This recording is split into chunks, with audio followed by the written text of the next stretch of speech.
So you got to think about this. You're in the U.S. government, you're in the military, and you're glad that Charlie Kirk is passed. It's one of the worst take I've seen so far. It's crazy. You don't have to just tell somebody. That's a lot of folks is glad he passed away or hurt he passed away. But they don't need to say anything because their clients depend on it. Their money depends on it. Their house bill depends on it. Okay? They got a sick mom. Think about those things. And until black people develop the businesses and the economy in their communities, we're going to have to understand that we just can't be saying everything we want to say when we work for somebody.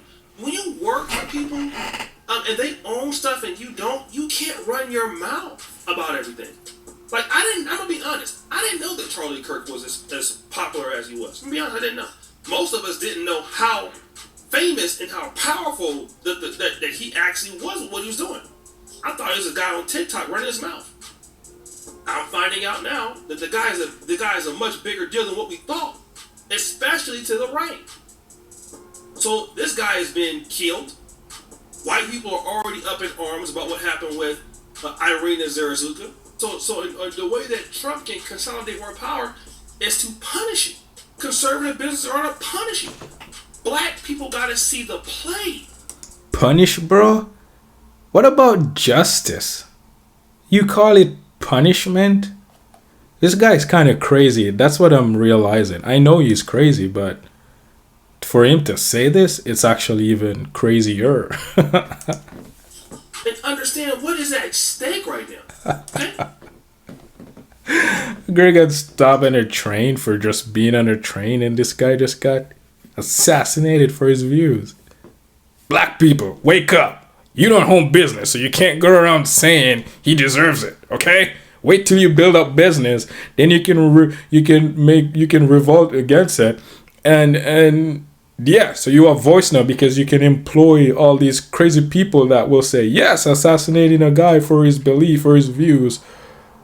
Yes, you can do it now. We have made our own, what do you call it? City or segregation. Whatever you want to call it, man. That's kind of crazy. Let's just say I know he's still here and he's with you all the time because he made a way for us, right? Let's say Jesus came now to spread the gospel, spread the truth. And he's saying stuff.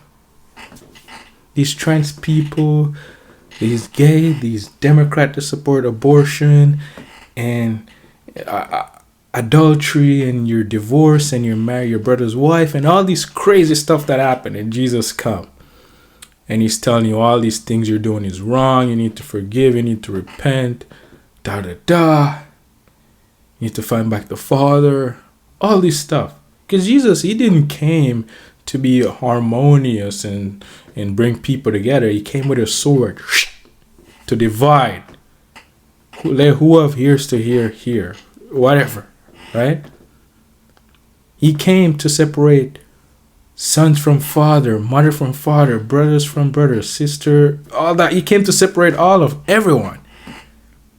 And he says when you walk in his light, or the example that he set, things are going to get way more difficult for you because people will not like what you have to say, right? And they clearly didn't like what Jesus had to say when he was on earth. They crucified him. Even though of all the good that he did, they still crucified him because they didn't like the words that came out of his mouth. And imagine, just for word play on word, I'm unconscious saying imagine, right? Just imagine you say a word and it triggers someone to get angry at you and want to kill you for it. Do you not see how crazy that is? A word can set you off. But it's not the word. The anger is already inside of you. The word you don't like, you judge the word and you're in your imagination because you judge the word. You went unconscious. And you don't realize that the feeling that you get came from the imagination, came from the thought, and it gives you a feeling. And that feeling is a spirit, and it's controlling you, and it's getting you to go do the heinous act that you may not want to do, because you may end up regretting it after and be like, I didn't want to do it, but my anger went out of control. I couldn't control it. But how can you control anger when anger is a spirit? It controls you. A word controlling you. Because you're not realizing that you identify with the word because the word make you feel some type of way. And now you need to defend how you feel. You need to defend it. When it's the imagination, the thoughts, it's the false you driving you to defend the false you when you need to let go and die. Jesus said,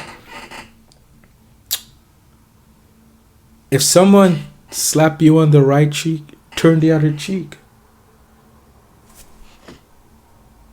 That means, why are you fighting with them? Give up. Because you can't fight your own battles. God fight them for you. And there's a way that seems right to man, but it's not right to God. Why are you fighting?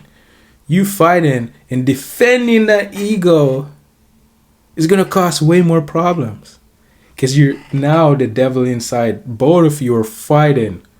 I mean, there's a time and place to protect yourself. But if you can avoid confronting the devil in someone else, why not do it? Avoid it.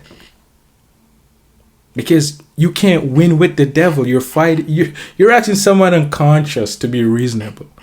That's kind of crazy. You're asking the devil to be reasonable. How? You can't. And I've tried. I know you can't do it. If anything, it destroys you. Your own business, you have your own money. Because they know you want to change them. And they see your weakness, so they use it to draw you out. And you're not realizing that you are judging them, saying, listen, I want to help this person. But really, it's all about you. And you want to get a thrill to make you seem, oh, I'm one with God. Yes, da da da. When really, no. It was the devil driving you, trying to change that person. And that person judge you and see the weakness in you, and they're using it against you. So now it's two devils fighting for control over each other. It's amazing, man. It's crazy to see. And you feel like you can say what everyone says that's different. But if you got to go to work, especially in the government right now, where they already been downsizing, you better think again. Keep your stuff to yourself. Keep your comments to yourself. If your kids need you to feed them, your wife needs your income, then it's not important for you to tell us what happened on Twitter. He's already passed. He won't be coming back. If that's how you feel, then don't say nothing. Just stay out of it. Black people got to understand what that means, and then when you get fired, you want it to always racism. Well, you got a powerful president who is, again, expanding power at a rapid pace. Since January, he has become like at least 400% more powerful.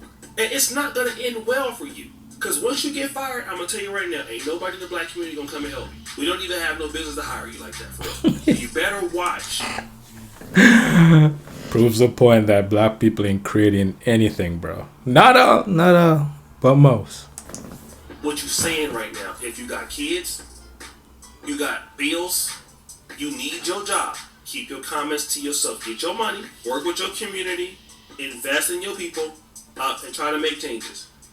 But telling the world about who you glad passed away, it's not going to be a good idea. They're going to be there all day, screenshotting and all that.